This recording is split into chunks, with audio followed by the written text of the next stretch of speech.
तर गाझियाबादमधल्या 3 मुलींच्या आत्महत्येमध्ये आता आणखी खुलासे समोर येत आहेत. सुरुवातीला कोरियन ॲपवर संशय घेण्यात आलेला होता, पण आपण आता नवीन एक खुलासा समोर आलाय.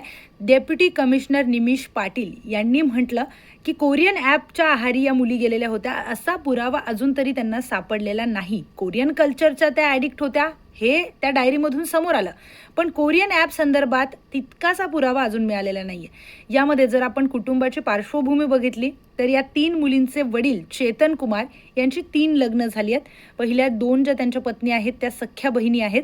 आता याचं काय संबंध आहे इथे, तर कौटुंबिक पार्श्वभूमी कशी होती हे देखील जाणून घेणं महत्त्वाचं आहे. त्यामध्ये जे शेजारी आहेत, त्या बिल्डिंगमधले जे लोकं आहेत, त्यांचं असं म्हणणं होतं, की या मुली कधीच शाळेत जाताना दिसल्या नाहीत.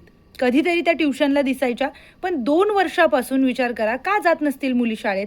हा देखील महत्त्वाचा प्रश्न आहे. म्हणजे कोरियन कल्चरच्या त्या आहारी जाणं एक वेगळी गोष्ट आहे, शाळेत न जाणं एक वेगळी गोष्ट आहे.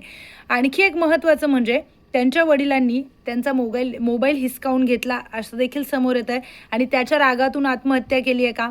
असे प्रश्न समोर येतात.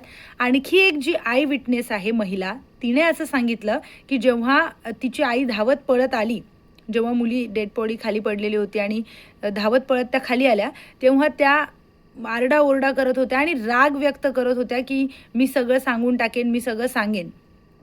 काय सगळं सांगणार?